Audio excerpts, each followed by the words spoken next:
Grâce et paix vous sont données de la part de Dieu notre Père, de son Fils et du Saint-Esprit, un seul Dieu pour les siècles des siècles. Amen. Nous sommes rassemblés en ce dimanche matin, le premier dimanche après la Trinité.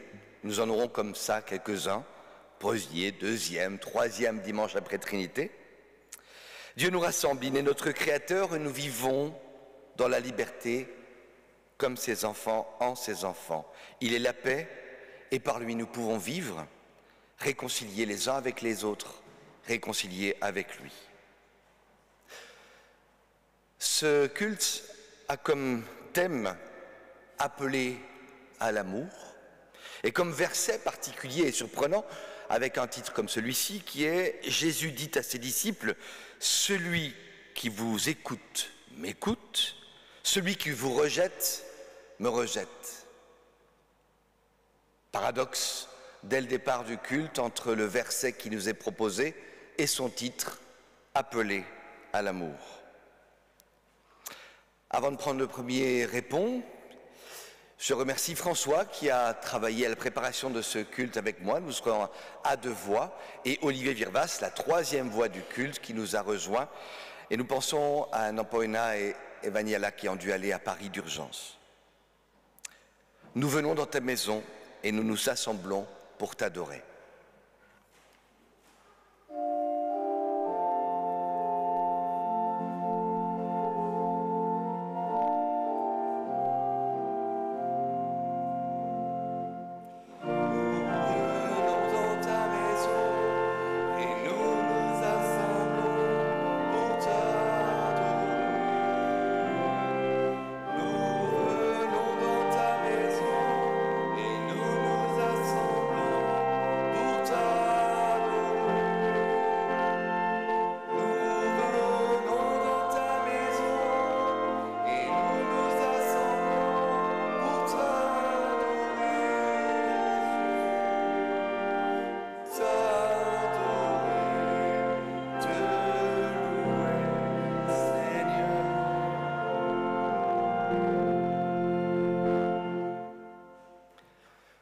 Je propose d'entendre la lecture du psaume 35, le psaume du jour. Tout ce que je sais de la bonté de Dieu, je la raconterai sans me lasser. En Dieu, je suis heureux d'exister et je me tiens debout dans la louange. Vous les doux, vous les humbles de cœur, exultez de joie en m'écoutant. Serrons-nous tous ensemble et unissons nos voix pour chanter son nom. Je cherche Dieu, lui aussi, il me cherche, il exorcise en moi toute peur. Celui qui regarde vers lui en sera stupéfait, l'éblouissement sur son visage remplacera la honte. Un humilié crie, Dieu l'écoute, de toutes ses angoisses, il le délivre. Dieu a trouvé des messagers pour veiller sur ceux qu'il aime d'amour. Faites-en l'expérience, découvrez combien Dieu est rassasiant, comment il est vivant, celui qui se blottit auprès de lui. Soyez fascinés par Dieu, vous les chercheurs de Dieu, vous qui tressaillez de joie en sa présence, vous ne manquez de rien. Le petit lion est tout perdu loin de sa mère, celui qui n'a plus que Dieu, rien ne lui manque. Venez mes enfants, écoutez-moi, l'adoration amoureuse, je voudrais vous l'enseigner. Qui se résignerait à passer à côté de la vie? As-tu vraiment envie de devenir un grand vivant? Alors, cesse de raconter des histoires sur tes semblables. Ne te laisse plus aller à la diffamation. Évite ce qui t'entraîne au mal. Cherche ce qui fait vivre. Cherche la paix sans trêve. Poursuis-la jour et nuit.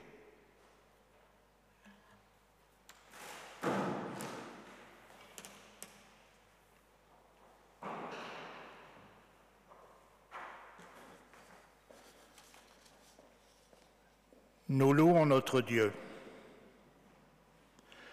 La foi, c'est notre plus grande liberté.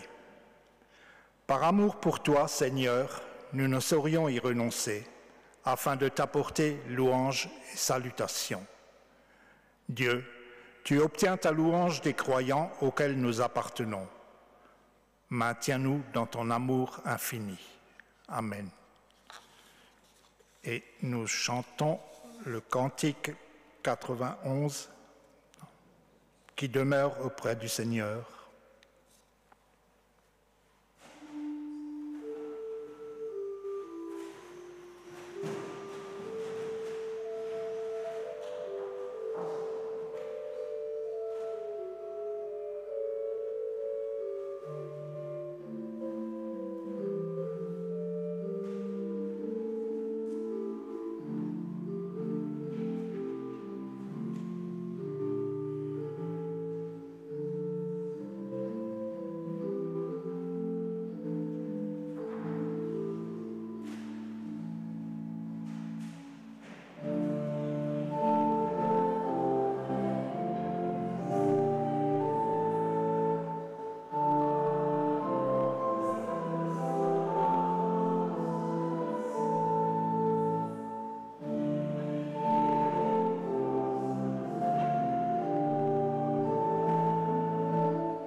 Soyons attentifs au rappel de la loi. Notre Dieu, il y a ceux qui croient en toi et à ton amour, sans limite, et ceux qui n'y croient pas, qui n'ont pas entendu parler de toi. Il y a ceux pour qui la foi est une liaison vivante, et ceux pour qui elle est une illusion naïve. Mais tous, nous sommes pareillement hommes et frères en amour par le Christ Sauveur. Apprends-nous à admirer l'évidence que tu sois le Dieu de tous, au-delà des limites de notre Église et de notre foi.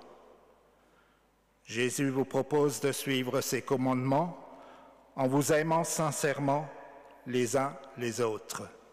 Amen.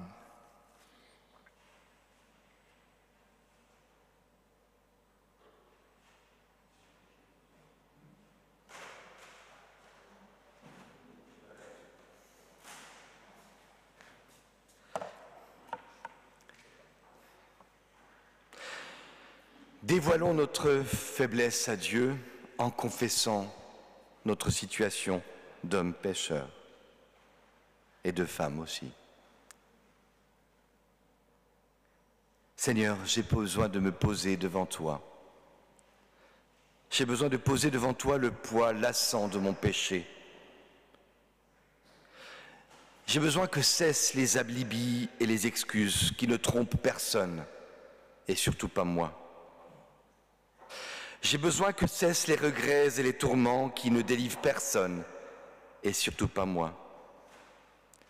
J'ai besoin de déposer entre tes mains ce sac de nœuds où je m'étouffe en vain. J'ai besoin de quelqu'un auprès de qui je puisse confesser mon trouble, confesser mon tourment. J'ai besoin d'en finir avec ces soucis qui m'assaillent du dehors et avec les tourments qui me rongent du dedans. J'ai besoin de la tranquillité, j'ai besoin de la sérénité, j'ai besoin de ta bonté. Ô Dieu, j'ai besoin de toi et de ton amour pour me relever. Amen. Seigneur, reçois, Seigneur, pardonne.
Je vous invite à écouter l'annonce du pardon.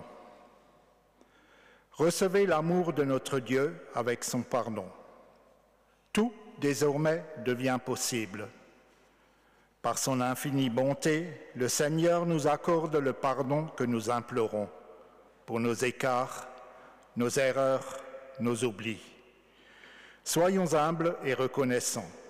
Acceptons ce salut qui nous est assuré par le Christ ressuscité. Amen.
Confession de foi. Dieu Trinitaire, nous te prions car tu es l'unique Dieu qui créa les hommes et l'univers. Toi seul es vraiment Dieu dans la triple présence du Père, du Fils et de l'Esprit Saint. Toi seul, tu es le soleil, le rayon de lumière qui nous éclaire sur notre chemin. Chaque jour, tu mets ta bénédiction paternelle au-dessus de nous pour nous préserver de l'abîme. Tu tiens tête au péché. Tu as souffert pour nous. Tu es ressuscité et nous t'attendons dans ta gloire. C'est toi seul que nous prions, avec ton Église que nous voulons universelle. Toi seul est notre Dieu, entouré des prophètes et des apôtres, qui sont des compagnons de foi, d'espérance et d'amour. Toi seul, tu es le Dieu vrai pour tous les hommes. Amen. Dieu soit gloire.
Ouvrons à présent la Bible. Seigneur, tu nous as donné rendez-vous avec ta parole. Souvent, nous arrivons trop tôt et rien n'est préparé. Ou alors nous sommes en retard et tu nous attends avec patience. Permets donc que ce rendez-vous soit source de découverte de ta présence parmi nous grâce à ces Écritures. Dans l'Ancien Testament, dans le livre de Jérémie, au chapitre 23, nous lisons les versets 16 à 29. Voici ce que déclare le Seigneur de l'univers. N'écoutez pas ce que vous disent les prophètes, ils vous bercent d'illusions. Ce qu'ils vous annoncent sort de leur propre esprit, cela ne vient pas de moi. À ceux qui se moquent de moi, ils osent annoncer, le Seigneur a dit, tout ira bien pour vous. À ceux-là même qui ne suivent pas leurs propres intentions, ils affirment, le malheur ne vous atteindra pas. Mais lequel d'entre vous peut prétendre avoir siégé à mon conseil? Lequel a vu et entendu ce que j'y disais, moi, le Seigneur? Lequel a saisi ma parole et l'a comprise? Voici venir un ouragan, c'est la colère du Seigneur. Un cyclone s'abat sur la tête des coupables, et l'indignation du Seigneur ne cessera pas avant qu'il ait réalisé tout ce qu'il a décidé. Un jour, vous comprendrez cela. Je n'ai pas envoyé ces prophètes, et pourtant ils courent, dit le Seigneur. Je ne leur ai rien dit, pourtant ils font des proclamations de prophètes. S'ils avaient siégé au sein de mon conseil, ils auraient transmis à mon peuple tout ce que j'ai dit, et ils l'auraient amené à renoncer à sa mauvaise conduite, au mal qu'il fait. Suis-je un Dieu à la vue courte? Demande le Seigneur. Non, je suis aussi un Dieu qui voit de loin. Si quelqu'un se cache, Suis-je incapable de le voir ? Demande le Seigneur. Je suis présent dans tout l'univers, ne le savez-vous pas ? Demande le Seigneur. Moi, le Seigneur, j'ai entendu ce que disent les prophètes qui prétendent parler de ma part. Ils mentent. Ils disent « J'ai eu un rêve, j'ai eu un rêve ». Jusqu'à quand ces prophètes auront-ils à cœur d'annoncer ce qui est faux, ce qui n'est qu'une invention trompeuse ? Avec leur vision, qu'ils se racontent l'un à l'autre, ils ne visent qu'à faire oublier à mon peuple qui je suis, comme ses ancêtres qui m'avaient oublié au profit du dieu Baal. Si un prophète a un rêve, eh bien, qu'il raconte son rêve. Et s'il a un message de moi, eh bien, qu'il le proclame fidèlement. Qu'est-ce que la paille a en commun avec le grain ? Déclare le Seigneur. Ma parole n'est-elle pas comme un feu, comme un puissant marteau qui brise le rocher ?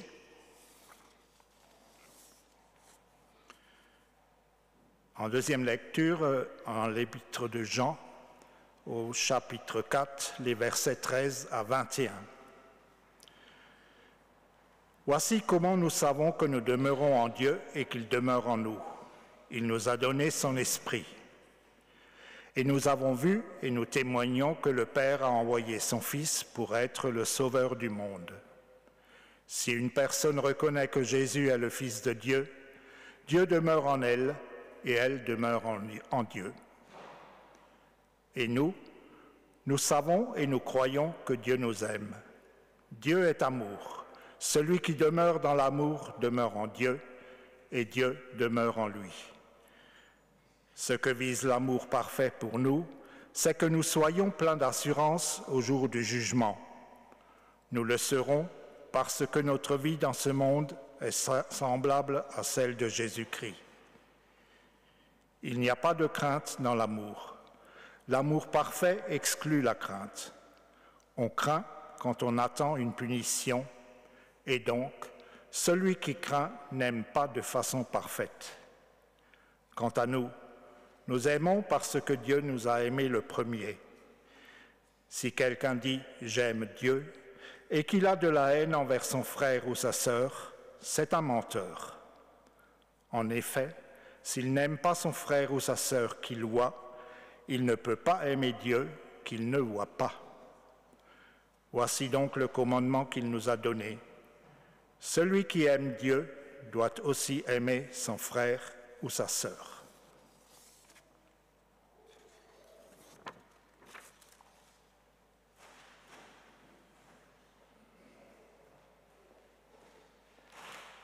L'évangile de Luc, chapitre 16, les versets 19 à 31. Il y avait un homme riche qui s'habillait des vêtements les plus fins et les plus coûteux et qui, chaque jour, vivait dans le luxe en faisant de bons repas. Devant la porte de sa maison était couché un pauvre appelé Lazare. Son corps était couvert de plaies, il aurait bien voulu se nourrir des morceaux qui tombaient de la table du riche. De plus, les chiens venaient lécher ses plaies. Le pauvre mourut, et les anges les portèrent auprès d'Abraham. Le riche mourut aussi, et on l'enterra. Il souffrait cruellement dans le monde des morts. Il leva les yeux et vit de loin Abraham et Lazare à côté de lui. Alors il s'écria, « Père Abraham, prends pitié de moi, envoie donc Lazare tremper le bout de son doigt dans de l'eau pour me rafraîchir la langue, car je souffre horriblement dans ce feu. » Mais Abraham dit, « Mon enfant, souviens-toi que tu as reçu beaucoup de bonheur pendant ta vie, tandis que Lazare a eu beaucoup de malheur. Maintenant, il reçoit ici sa consolation, tandis que toi, tu souffres. De plus, il y a un profond abîme entre vous et nous. Ainsi, ceux qui voudraient passer d'ici vers vous ne le peuvent pas, et l'on ne peut pas non plus parvenir jusqu'à nous de là où tu es. Le riche dit, je t'en prie, père, envoie donc Lazare dans la maison de mon père où j'ai 5 frères, qu'ils aillent les avertir afin qu'ils ne viennent pas eux aussi dans ce lieu de souffrance. Abraham répondit, tes frères ont Moïse et les prophètes pour les avertir. Qui les écoute?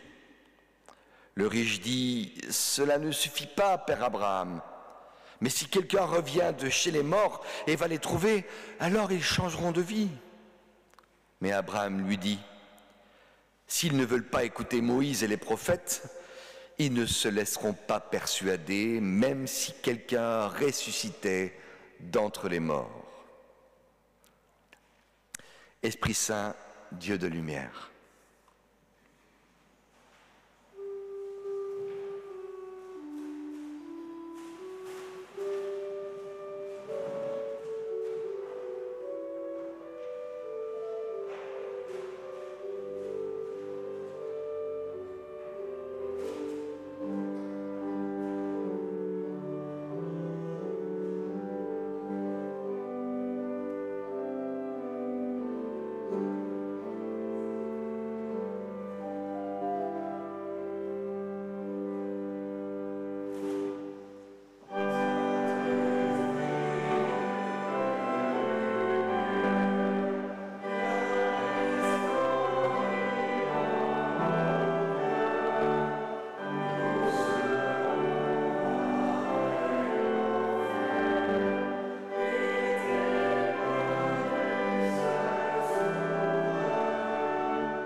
On a eu des textes sympathiques à lire là, hein?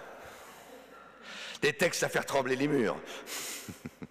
Alors prenons un peu de temps pour nous rafraîchir les choses. Premier texte qui était Jérémie. J'ai pris des morceaux choisis pour réfléchir ensemble sur ces textes. Les prophètes affirment: le malheur ne vous atteindra pas, mais lequel d'entre eux peut prétendre avoir siégé à mon conseil, lequel a vu, entendu ce que je disais, moi, le Seigneur, lequel a saisi ma parole et l'a comprise. Alors Jérémie annonce un ouragan, un cyclone, la colère du Seigneur. Il se moque des prophètes qui annoncent que tout va bien se passer, tout ira bien. Le Seigneur n'est que grâce, tout va bien. Le Seigneur a dit: tout ira bien pour vous. Et le dernier message est annonciateur de malheur. Cette petite phrase assez lourde: qu'est-ce que la paille a en commun avec le grain? Intrigant, déclare le Seigneur. Mais ma parole n'est-elle pas comme un feu, comme un puissant marteau qui brise le rocher? Le jour où le thème du culte est appelé à l'amour, ça fait mal, non? Léger paradoxe, mais la Bible aime bien les paradoxes. On n'est pas un prêt, on en a pas mal. Alors nous avançons, nous avons l'épître de Jean qui va nous amener un peu de baume au cœur. Dieu est amour, celui qui demeure dans l'amour demeure en Dieu et Dieu demeure en lui. Ok, merci Jean et ton épître, nous rentrons dans le thème de l'amour. J'en profite pour même le complexe floral étant d'amour. Il y a des petits cœurs qui ont été rajoutés, donc nous sommes bel et bien le jour de l'amour. Malgré Jérémie qui n'avait pas dû être au courant. On n'avait pas informé Jérémie que c'était le jour de l'amour. Et la suite est surprenante, surtout après avoir vu Jérémie. Il n'y a pas de crainte dans l'amour, l'amour parfait exclut la crainte. On craint quand on attend une punition, et donc celui qui craint n'aime pas de façon parfaite. Et la fin du texte est encore plus claire. Si quelqu'un dit « j'aime Dieu » et qu'il a de la haine envers son frère et sa sœur, c'est un menteur. En effet, s'il n'aime pas son frère ou sa sœur qu'il voit, comment peut-il imaginer qu'il aime Dieu qu'il ne voit pas? On n'est plus dans appeler à l'amour, mais ordonner à l'amour. Tu aimeras... Oh pardon, je vous ai fait peur là. Tu aimeras ton frère comme et ta sœur. L'évangile de Luc arrive derrière, le dernier texte lu tout à l'heure. La parabole de l'homme riche et de Lazare. Souviens-toi que tu as reçu beaucoup de bonheur pendant ta vie, tandis que Lazare a eu beaucoup de malheur. Maintenant, il reçoit sa consolation, tandis que toi, tu souffres. Appelé à l'amour. On n'aime pas trop ces textes, hein. En général on les met de côté, on les oublie, on passe à autre chose, hein. Ils nous embêtent un peu. Cachez ce texte que je ne saurais voir. Avançons dans le texte qui nous est proposé pour le texte de réflexion aujourd'hui, l'évangile de Jean, le chapitre 5, les versets 39 à 47. Vous étudiez avec soin les Écritures parce que vous pensez avoir en elles la vie éternelle. Or, ce sont elles qui témoignent à mon sujet. Pourtant, vous ne voulez pas venir à moi pour avoir la vie. La gloire, je ne la tiens pas des êtres humains.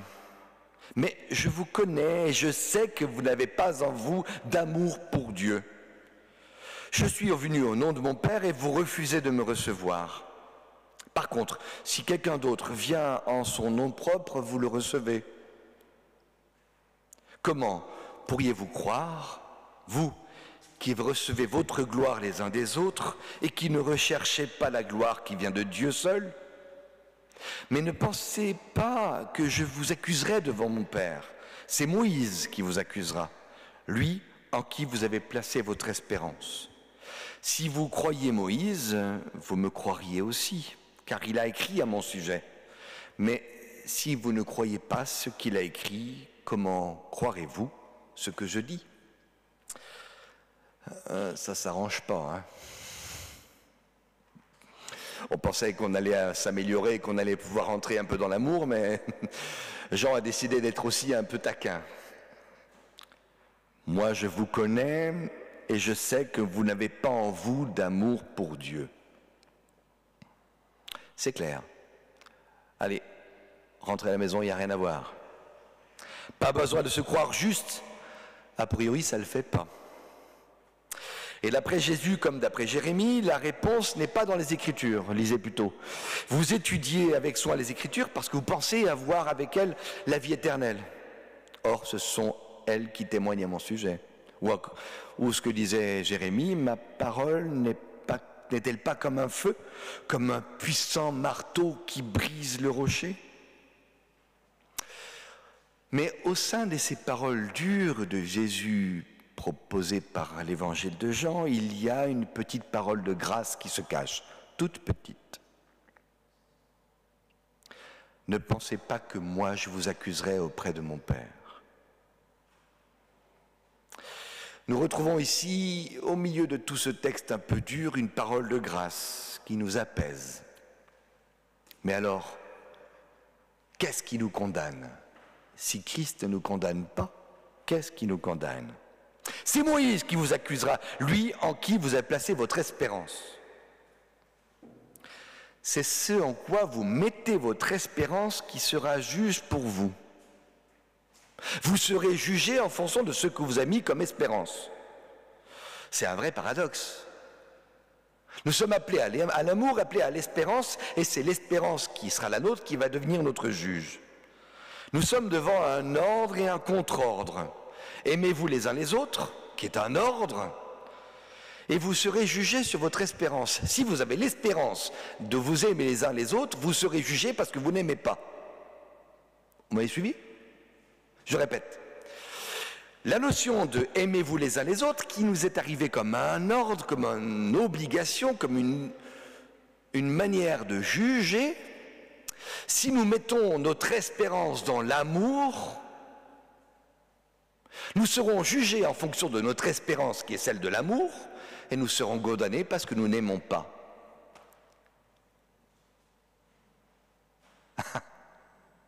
Je vois Joachim qui hoche de la tête, j'adore. Oui, forcément, on va dans les paradoxes. Je tire le paradoxe. Il y a un paradoxe. Dès le moment où nous cherchons à accomplir la chose par nous-mêmes, l'amour, on va au planton.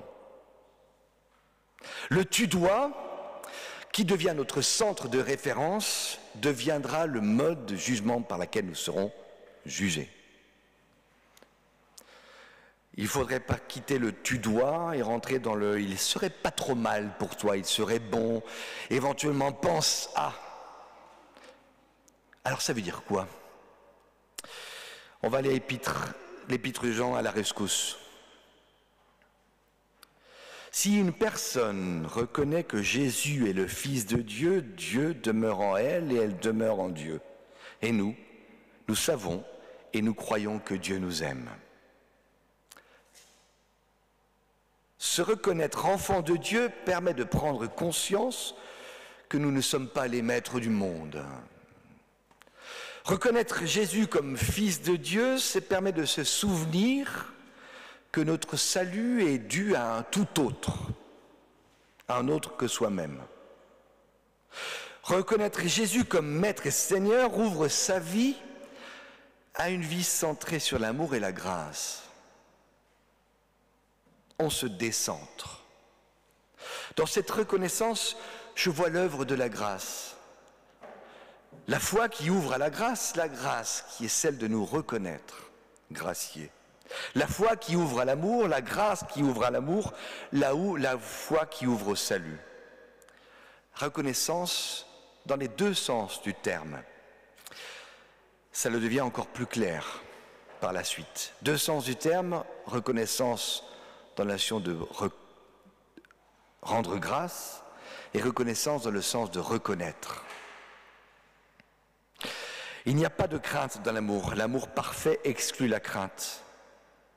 On craint quand on attend une punition. Et donc, celui qui craint n'aime pas de façon parfaite. Voici une confirmation de ce qui peut être notre guide. C'est ce en quoi nous pourrons mettre espérance, qui va devenir notre juge.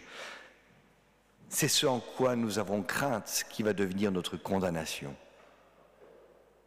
Entrer dans la reconnaissance et la reconnaissance permet de prendre conscience de la grâce de la vie et ouvre une vie remplie de grâce dans les deux sens du terme. La grâce qui est celle de la grâce, de la beauté, et la grâce, celle de la reconnaissance, une vie qui ouvre à une vie heureuse. Je crois qu'on se pose souvent les questions sur ce que c'est l'amour. L'autre jour, dans un temps d'études bibliques, j'avais utilisé le terme amour et il avait perturbé parce que ça semblait difficile à accéder. On a cherché des termes un peu plus accessibles comme bienveillance, tendresse, charité, disponibilité, accueil. Aujourd'hui, je vais vous proposer une autre définition de l'amour. Je crois que l'amour est une dynamique de grâce. La reconnaissance. Donc, les deux termes, reconnaissance et reconnaissance. La reconnaissance dans le sens rendre grâce. Rendre grâce, c'est rendre grâce chaque jour à son lever devant la vie qui m'est offerte. Rendre grâce chaque jour devant la vie de ceux qui sont à mes côtés, que je croise, que je rencontre. Rendre grâce chaque jour de la grâce qui m'est faite de rencontrer un autre, l'autre, une autre. Et la reconnaissance, c'est dire reconnaître l'autre. Reconnaître l'autre, c'est le reconnaître comme celui qui est mon semblable, l'autre pour ce qu'il est, le reconnaître pour ce qu'il est, et aussi pour ce qu'il n'est pas. Faire grâce à l'autre pour ce qu'il fait, faire grâce à l'autre aussi pour ce qu'il ne fait pas. La reconnaissance, donc la grâce, celle de la beauté et celle de la rendre grâce, nous permet tout doucement de nous ouvrir à l'accès à l'autre, nous ouvre accès à la vie et nous permet de rentrer tout doucement dans une vie apaisée, une vie de confiance, une confiance en Dieu peut-être, mais surtout une confiance en soi, une confiance en l'autre. Oser faire confiance. Dans notre monde aujourd'hui, la notion d'amour, elle est souvent mise en parallèle avec l'idée ou du sexe ou du danger. Si tu aimes trop, tu t'en prendras un coup parce que les gens sont mauvais. Donc on est sur la réserve, on aime mais du bout des doigts, du bout des pieds, enfin, d'un pied en avant, un pied sur le recul. N'aimons pas trop. L'autre, il saura te le rappeler, il saura en profiter, abuser de toi. Et ça, c'est la crainte. Si j'ai peur d'aimer, du danger, du retour qui va se contrer contre moi, c'est cette crainte qui deviendra mon juge. Et la grâce, c'est la capacité d'entrer dans la reconnaissance et prendre le risque de la confiance, prendre le risque de la grâce, prendre le risque d'aimer sans même être aimé en ce retour. Ça ouvre à la sérénité, la tranquillité. L'autre peut agir mal contre moi ou contre le monde, cela ne change rien à qui je suis si je suis dans la grâce et la reconnaissance. Toute forme de jugement perd sens, toute relation est basée sur une base de confiance. Et lui, ce qu'il fait lui appartient. Il ne changera rien à qui je suis. À lui de choisir sa dignité et moi de choisir la mienne. La vie dans l'amour est pour moi une vie pleine de grâce. La grâce que l'on se fait, la grâce que l'on fait à l'autre, la grâce que l'on fait au monde, la grâce que l'on fait même à ceux qui nous font du mal. La grâce, c'est celle qui ouvre à l'amour. Et là, si vous usez de la grâce comme espérance, vous serez jugés par grâce. Amen.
Donnons un peu de notre temps afin de prier les uns pour les autres.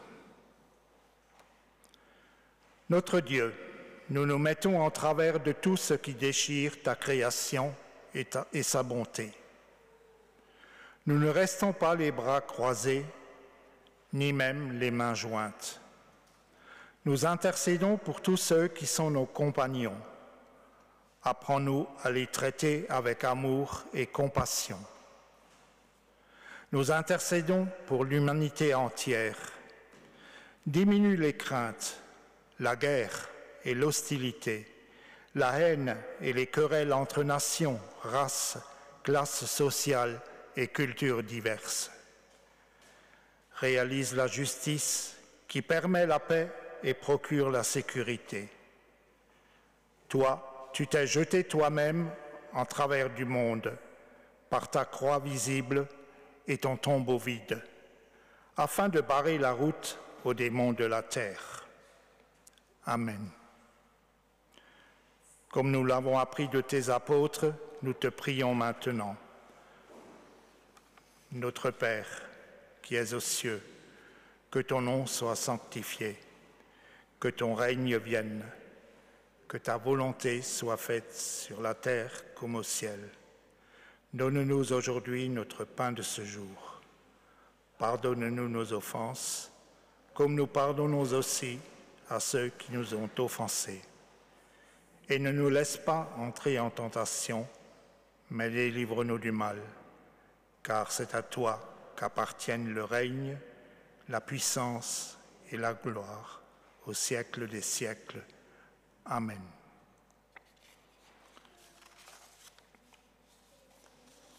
Maintenant est venu le temps de l'offrande.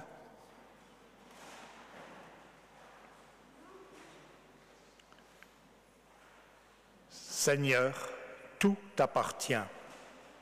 En regardant autour de moi, je ne peux que te remercier pour ce que tu me donnes.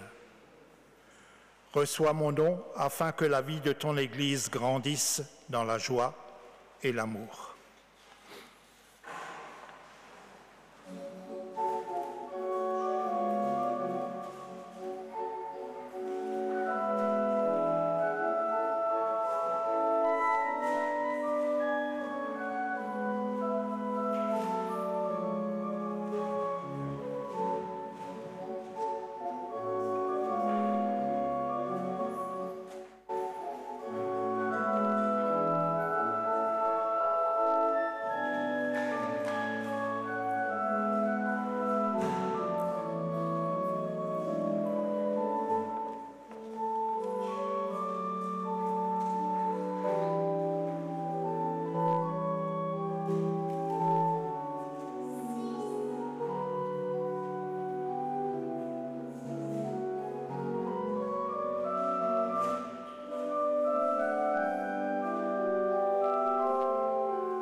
Avant de prendre le dernier cantique ensemble, voyons un petit peu les annonces. Vas-y. Semaine prochaine, le culte ici même, sur le thème de l'invitation, et 6 juillet, culte à Dornac, qui sera poursuivi par un barbecue. Le 5 juillet, pour ma part, je pars vers le Verdon avec des catéchumènes, donc je reviens fin juillet.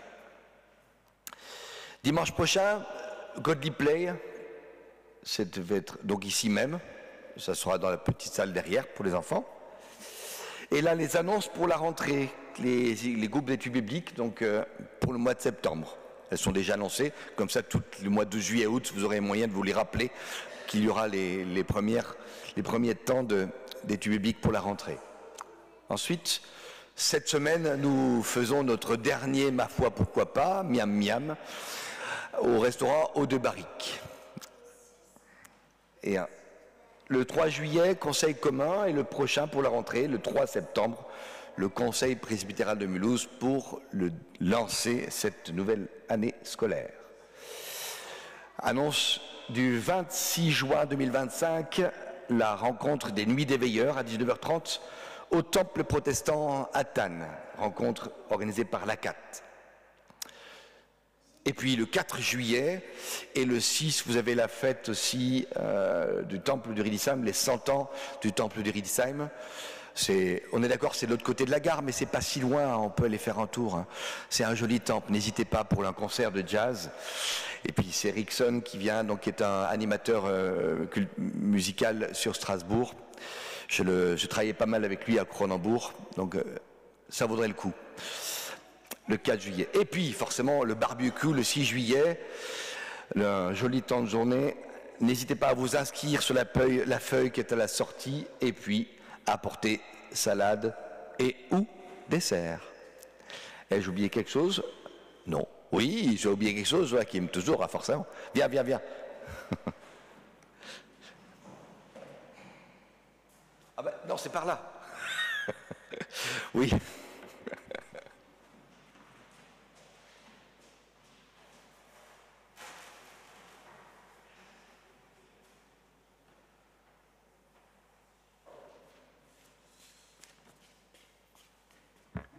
Pour continuer la fête de la musique, un petit concert cet après-midi au Temple Saint-Étienne à 17h.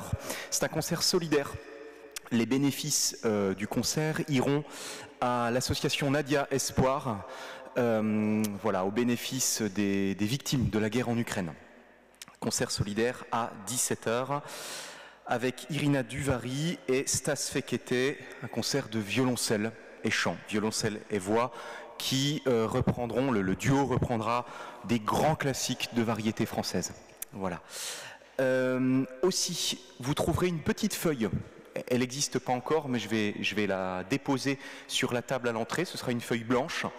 Vous êtes invité, si vous le souhaitez, à noter votre adresse email, parce que il y a une newsletter là qui est créée depuis quelques semaines.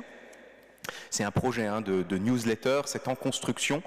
Et donc pour le moment, à chaque fois, vous pourriez recevoir une lettre d'information avec le détail des rendez-vous culturels au Temple Saint-Étienne chaque semaine.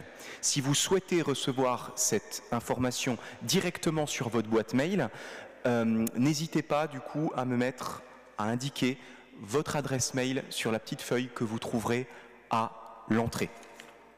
Voilà. Bon dimanche à vous.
Je ne connaissais pas, j'ai trouvé les paroles et je me dis tiens, pas mal. Mais c'est presque nuptial, hein. Mais ouais, c'est pas grave, on s'est mariés ensemble aujourd'hui. Mais voilà, j'ai découvert les paroles avec vous, mais ouais, c'était pas mal. Merci de l'avoir chanté. Des fois, je fais des choix de chant comme ça. Je vous encourage à reconnaître que Jésus est le Fils de Dieu. En cette reconnaissance, Dieu demeurera en vous par la grâce dont vous serez inondés. Ce savoir aimer de Dieu, aimer d'un autre, aimer d'un tout autre, aimer d'un Créateur, aimer d'un Père qui a voulu votre existence. Car Dieu est amour. Celui qui demeure en lui demeure dans l'amour. Car Dieu est amour, celui qui demeure dans l'amour demeure en Dieu. Ce que vive l'amour parfait pour nous, c'est que nous soyons dans la confiance. Aimons-nous les uns les autres comme deux époux. Nous le serons parce que notre vie dans ce monde est semblable à celle de Jésus-Christ. Et il n'y a pas de crainte dans l'amour. L'amour parfait exclut la crainte. On craint quand on a peur d'une punition. Celui qui craint n'aime pas de façon parfaite. Quant à nous, nous aimons parce que Dieu nous a aimés le premier. Alors, j'ai l'assurance que ni la mort, ni la vie, ni les anges, ni les dominations, ni le présent, ni l'avenir, ni les puissances, ni la hauteur, ni la profondeur, ni aucune autre créature, rien ne pourra nous séparer de l'amour de Dieu manifesté en Jésus-Christ, notre Seigneur. Alors c'est dans l'assurance de cette promesse, dans la conviction que tu es aimé et appelé à l'amour, que tu peux te lever et aller dans ce monde. Va et n'aie pas peur d'aimer. Va, n'aie pas peur des conséquences de ton amour. Aie confiance en Dieu, en toi et en l'autre. Donne avec assurance ce que tu as reçu. Donne cet amour qui est en toi à toute personne que tu croises. Va et aime. Que le Seigneur te bénisse et te garde, qu'il veille sur ton départ et ton arrivée et demeure chaque jour à tes côtés pour devenir un témoin de son amour, un témoin d'amour, un vecteur d'amour. Que le Seigneur vous bénisse et vous garde. Amen.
Merci encore à toi Olivier, et puis rendez-vous pour un petit apéritif ensemble, ne partez pas sans un petit verre. À tout de suite.